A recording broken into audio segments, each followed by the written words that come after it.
Good evening. Evening. I will be speaking to you about the Christian masterpiece. If I was to give each one of you a piece of paper and a pencil as you entered this evening, what would you think? I want you to imagine yourself, in 1 minute, creating a masterpiece of yourself with this paper and pencil.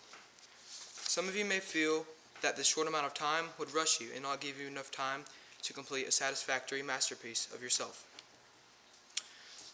I am going to make 2 points about God and the time He is taking to turn you into a masterpiece.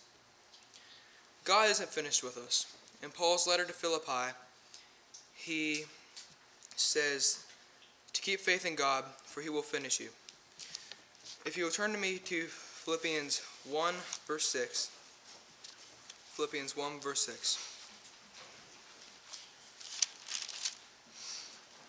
Being confident of this very thing, that He which hath begun a good work in you will perform it until the day of Jesus Christ. Some of you may have seen the bumper sticker, "Be patient with me, God isn't finished yet." We are all in the process of completion throughout our spiritual lives. We need to be patient during this process. There's a story about a man in the army who had been on leave for around a month. He enjoyed his break and was glad to be able to relax and spend time with his family. During his deployment in the Middle East, he trained and worked out every day in order to meet requirements and stay readily fit. After another week or two at home, the time came to prepare for deployment again.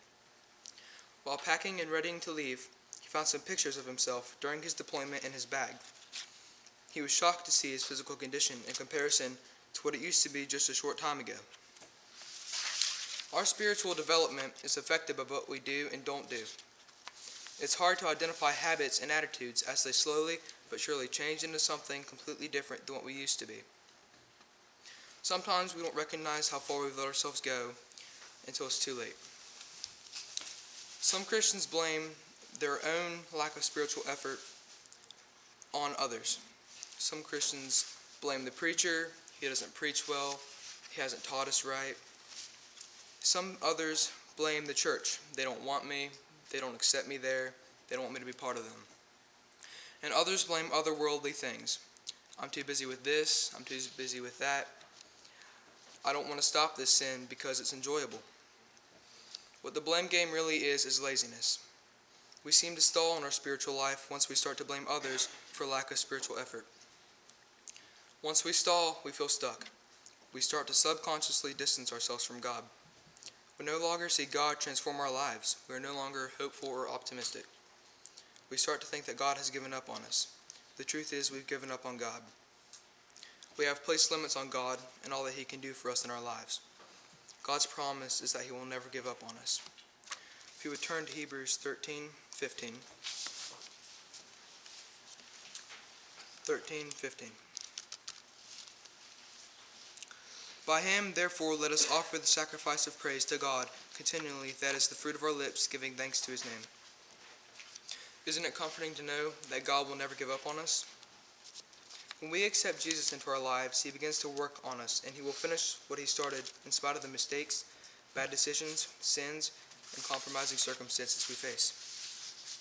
He is the potter, we are the clay. Isaiah 64:8.